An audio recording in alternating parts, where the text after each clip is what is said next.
On the day before the Super Bowl, the NFL award ceremony happened, and Aaron Donald won the Defensive Player of the Year award. Now, a lot of Steeler fans and a lot of my friends were really mad and concerned about this. Why didn't TJ Watt, the guy who came in second, win the Defensive Player of the Year over Aaron Donald?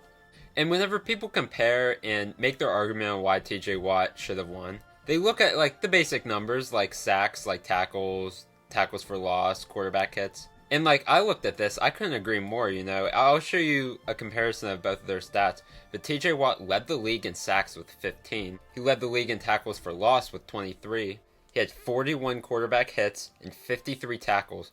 All of his stats were more, and in some cases way more, than Aaron Donald's numbers. And if you just look at that, you couldn't agree more that Watt had a better season at those numbers. And it had me wondering, how did TJ Watt not win the Defensive Player of the Year? So I decided to go into the minds of the NFL award voters and the NFL itself and why they ended up choosing Aaron Donald over TJ Watt. So hi guys, I'm Jake, and this is Should Have Aaron Donald Won the Defensive Player of the Year award.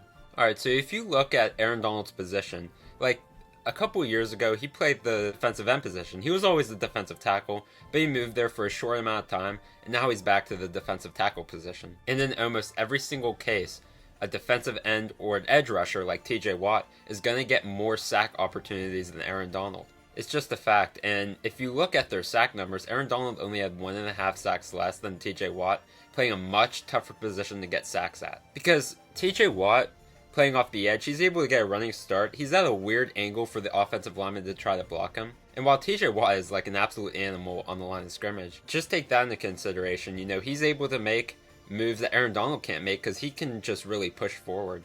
Aaron Donald could spin, make some moves, but TJ Watt has the clear advantage there. And that's also why, defensive ends and edge rushers tend to get more sacks than defensive tackles. So let's just look at the numbers there, Whenever Aaron Donald is rushing the passer, he is double teamed 68% of the time. TJ Watt's double teamed 15% of the time. That's a huge difference. And it was weird because I looked at pass rush win rate, and some articles said that Aaron Donald had 2% more, and some said he had 4% less than TJ Watt. That's still very close to TJ Watt, and Aaron Donald most of the time is going after two offensive linemen. Imagine if Aaron Donald was getting blocked by only one offensive lineman the amount of times that TJ Watt is. Aaron Donald probably could have had 25-30 sacks, in all honesty. So keep that into consideration, why Aaron Donald couldn't get the tackles for loss, quarterback hits, sack numbers like TJ Watt. And again, it's not like Watt isn't doing a good job, because he's a top 3 defensive player in the NFL in my opinion. That's just something to keep into consideration. And also, let's look at the even more advanced stats. So Aaron Donald led the league in quarterback pressures with 98 in 2020. And he also had 69 quarterback hurries, which was the most in his career. And TJ Watt had 73 quarterback pressures, and he had 31 quarterback hurries. Those are way less than Aaron Donald. And honestly, those are the numbers that, determine who you are as a player. And still, Watt's numbers there are completely absurd. But Aaron Donald's are completely ridiculous. They're on a whole nother level. Even though TJ Watt is still, an amazing player, Donald's is on a whole nother level. And that's just really amazing. And if you look at sacks and tackles for loss, they're basically a reward, kind of. Because if you're giving pressure to a quarterback and they have to scramble and throw it away, that's not a stat that you see on every normal stat sheet. Because if that guy takes the quarterback down and doesn't elude them to pressure, it's basically the same thing. So if you look at the pressure, getting the quarterbacks to move to get uncomfortable, Aaron Donald is the best player by far in that category. And again, Watt's sacks just proved that he was able to pretty much bring down the quarterback more whenever he did pressure the quarterback. And again, he's a freak of nature, but Donald's numbers just were on a whole nother level.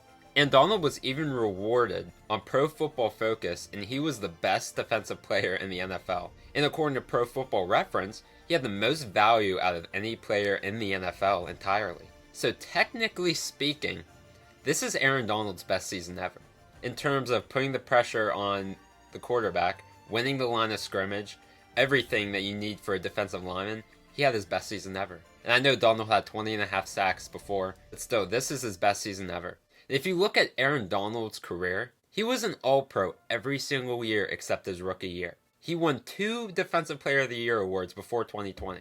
and he just had his best season ever. So it really makes sense that he won Defensive Player of the Year. Just the insane numbers that he put up while he was double teamed, playing a much difficult position to actually get sacks, and to be able to open up room for people like Leonard Floyd and other players to actually have really good seasons. There was no better defensive player in the NFL than Aaron Donald. So whenever you look at the Defensive Player of the Year, and Aaron Donald had the best season on defense in the NFL, then he wins the Defensive Player of the Year. That's kind of how it works. And still, you can't not mention TJ Watt's season. It was unbelievable.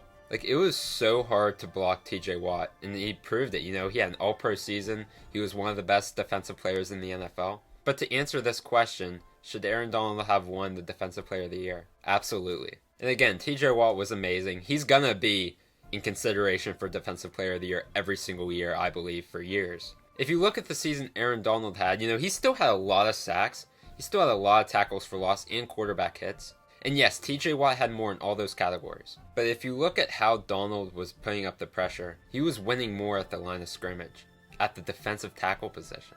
And Watt won more at the line of scrimmage than so many other players. But for Donald to do that more as a defensive tackle, that's just amazing. So there you have it. Aaron Donald should have won the Defensive Player of the Year, and he won it. And I hope it gives you more perspective. You know, don't just look at the sacks. Don't look at the tackles for loss or quarterback hits. Like, those are still stats you can, like, compare players with, but don't judge that based on just sacks and tackles for loss. Because I guarantee you, most of you guys don't know who Marcus Golden is. And he had 10 plus sacks in 2 seasons. But he's still not a good like, he's mediocre, he's solid, but he's not one of the best.